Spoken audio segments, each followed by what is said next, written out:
अगर आपने एक दिन में ज़्यादा कैश डिपॉजिट किया तो अब इनकम टैक्स, आरबीआई और ईडी ये तीनों डिपार्टमेंट आपको नोटिस भेज सकते हैं। लेकिन लिमिट क्या है ये कोई भी नहीं बताता। अब सोचिए कि आप एक आम आदमी हैं, बैंक में पैसा जमा करते हैं, कभी कभी बिजनेस के लिए विथड्रॉ भी करते हैं, लेकिन क्या आप जानते हो कि अब आपका हर एक कैश नोट ट्रैक हो रहा है, literally note by note track हो रहा है। तो आज की वीडियो में हम बात करेंगे नए कैश ट्रांजैक्शन लिमिट्स के बारे में जो क्वाइटली अप्लाई हो चुके हैं, जिन्हें इग्नोर करना आपके लिए फाइनेंशियल सुसाइड बन सकता है। और हाँ, ये 2 लाख रुपए वाला पुराना रूल नहीं है।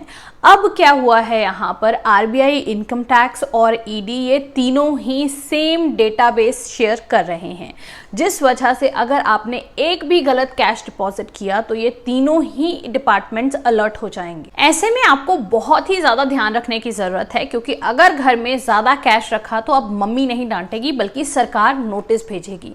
तो जानकारी से भरपूर ये वीडियो होने वाला है, इसलिए मैं आपको कहूंगी कि पूरा अंत तक देखिएगा ताकि कोई भी इंपॉर्टेंट इन्फॉर्मेशन आपसे मिस ना हो जाए। इन्फॉर्मेशन अच्छी लगे तो वीडियो को साथ साथ में जितना हो सके लाइक और शेयर कर दीजिएगा, और मेरे चैनल के साथ नए जुड़े हैं तो सब्सक्राइब करते टाइम बेल आइकन जरूर हिट कर लें। तो चलिए स्टार्ट करते हैं, और सबसे पहले हम बात करेंगे कैश डिपॉजिट एंड विथड्रॉल के क्या नए रूल्स हैं। गवर्नमेंट ने अब पूरे के पूरे बैंकिंग सिस्टम को डिजिटल बना दिया है, यानी कि अब आपका हर एक ट्रांजैक्शन ऑटोमेटिकली ट्रैक हो रहा है।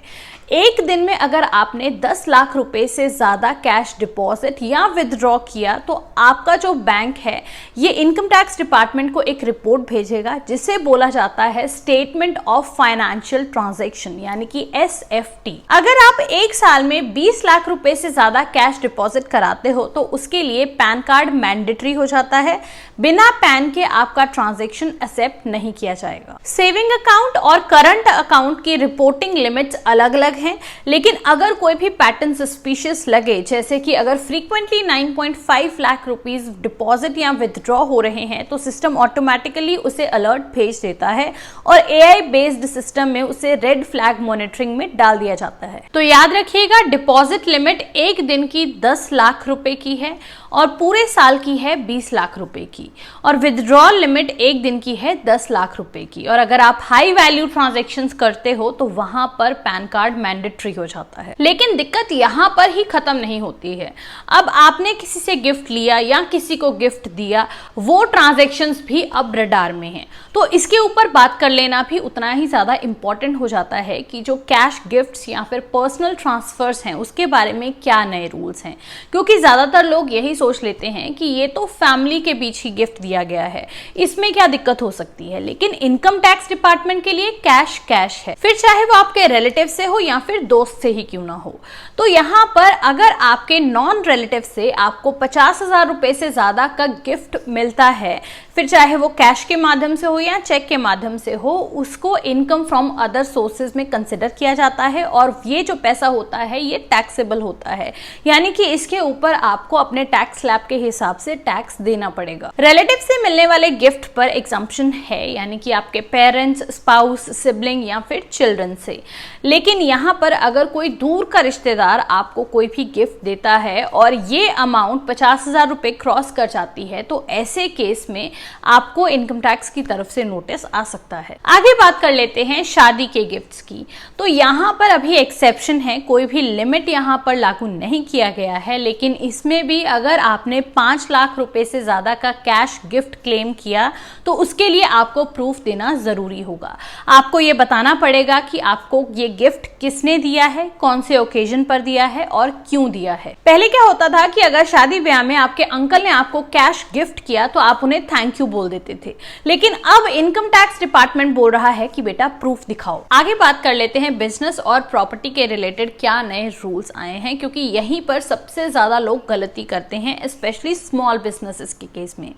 मान लीजिए कि अगर आप एक बिजनेस करते हो और अगर आपके एक्सपेंसेस 10,000 रुपए से ज्यादा के हैं तो वो फिर इनकम टैक्स में से डिडक्ट नहीं किए जाएंगे। मतलब कि अगर आपने 20,000 रुपए वेंडर को कैश दिए हैं तो ये जो एक्सपेंस है ये आपके प्रॉफिट से माइनस नहीं किया जाएगा, बल्कि इसके ऊपर टैक्स एप्लीकेबल होगा। प्रॉपर्टी डील्स में तो रूल्स और भी ज्यादा स्ट्रिक्ट हो चुके हैं। यहाँ पर तो 20,000 से ज्यादा का कैश पेमेंट अलाउड ही नहीं है, चाहे वो एडवांस हो या फिर टोकन हो। सारे पेमेंट्स चेक या फिर डिजिटल ही होने चाहिए। अगर कोई सेलर 30,000 रुपए से ज्यादा कैश लेता है प्रॉपर्टी के लिए तो इस केस में दोनों ही पार्टीज पर पेनल्टी लगाई जा सकती है under section 269SS and section 269T। For example, एक रियल एस्टेट ब्रोकर ने 25,000 रुपए एडवांस लिया कैश के माध्यम से और 5,000 रुपए का ऑनलाइन पेमेंट किया, तो ये डील तो लीगल है, लेकिन यहाँ पर 25,000 रुपए का जो एडवांस लिया गया है कैश के माध्यम से उसके ऊपर पेनल्टी लग सकती है, क्योंकि प्रॉपर्टी रिलेटेड ट्रांजैक्शंस में लिमिट जो है वो 20,000 रुपए तक की फिक्स की गई है। अब यहाँ पर सिर्फ और सिर्फ इनकम टैक्स डिपार्टमेंट की तरफ से नोटिस नहीं जारी किया जाएगा, बल्कि इस केस में ईडी और जीएसटी डिपार्टमेंट भी इंक्लूड हो जाएंगे। अब समझिए गेम का सबसे डेंजरस पार्ट। पहले सभी डिपार्टमेंट्स अलग अलग वर्क करते थे। आरबीआई को बैंक्स डेटा प्रोवाइड करते थे, जीएसटी डिपार्टमेंट को बिजनेस इनवॉइसेस के थ्रू डेटा मिलता था और ईडी को सस्पिशियस फ्लोज का डेटा दिया जाता था। लेकिन अब 2025 से तीसरा स्टेज चालू हो चुका है, जहां पर तीनों ही डिपार्टमेंट्स सेम डेटाबेस यूज कर रहे हैं, जहां आरबीआई हर एक कैश ट्रांजैक्शन का digital trail income tax department के डेटा सिस्टम में फीड करता है। जीएसटी डिपार्टमेंट उन्हीं लोगों का डेटा मैच करता है, मान लीजिए जिनका कोई बिजनेस है और उनका जो कैश फ्लो है उनके बुक्स में वो मैच ना कर रहा हो। ऐसी सिचुएशन में दो डिपार्टमेंट्स की ओर से आपको नोटिस आ सकता है, एक तो जीएसटी डिपार्टमेंट, दूसरा इनकम टैक्स डिपार्टमेंट। और ईडी जो है ये सिर्फ मिसमैच्ड ट्रांजैक्शंस पर एक्शन लेता है, जैसे कि हवाला या फिर मनी लॉन्ड्रिंग के जो केसेस होते हैं। फॉर एग्जाम्पल, अगर किसी ट्रेडर ने 15 लाख रुपए का माल खरीदा और जीएसटी में उसने जो बिल दिया वो 10 लाख रुपए का दिया, तो यहाँ पर सिस्टम ने मिसमैच डिटेक्ट किया और 15 दिन के अंदर ही उसे दो नोटिस चले जाएंगे, एक होगा इनकम टैक्स डिपार्टमेंट का और दूसरा होगा ईडी का। तो अब अगर आपने एक भी गलत कैश मूव किया तो इसका मतलब सीधा सीधा ये है कि triple department scrutiny, RBI, ED और इनकम टैक्स डिपार्टमेंट की। अब यहाँ पर क्वेश्चन आप पूछोगे कि क्या कैश यहाँ पर खतरनाक हो चुका है, तो इसका सीधा आंसर मैं आपको दूंगी नहीं, कैश खतरनाक नहीं है, बट अगर आप इसको लिमिट के अंदर और प्रूफ के साथ यूज करोगे तो एक स्मार्ट मूव हो सकता है। तो ऐसे में जो स्मार्ट लोग हैं वो क्या कर रहे हैं, हाई वैल्यू ट्रांजैक्शंस को डिजिटल कर रहे हैं, जैसे कि यूपीआई, एनईएफटी या फिर आरटीजीएस के माध्यम से। दूसरा, वो रिसिप्ट्स और वाउचर्स को मेंटेन कर रहे हैं ताकि उनके पास प्रूफ रहे और इन फ्यूचर अगर कोई पूछताछ होती है तो वो अपने आप को सही साबित कर पाएं। बिजनेस और पर्सनल अकाउंट्स को वो अलग अलग रख रहे हैं ताकि पूरा का पूरा ट्रेल जो है वो क्लीन रहे। अनएक्सप्लेन्ड कैश को रेगुलराइज कर रहे हैं, दैट इज उसे डिक्लेयर कर दो before it becomes your liability. आज का जमाना ट्रांसपेरेंसी का है, यहाँ पर आपको पैसा छुपाना नहीं है बल्कि सही दिखाना है, यही असली स्मार्टनेस होगी।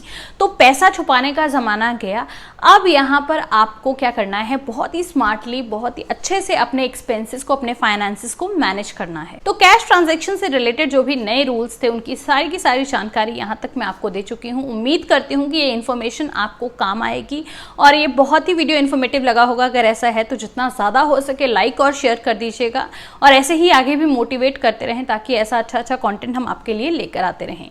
चैनल के साथ नए जुड़े हैं तो सब्सक्राइब करते टाइम बेल आइकन हिट करना ना भूलिएगा ताकि आगे आने वाले वीडियोस की नोटिफिकेशन आपको पहले मिलती रहे। जल्दी मिलेंगे अगले वीडियो में, तब तक के लिए take care, thank you for watching.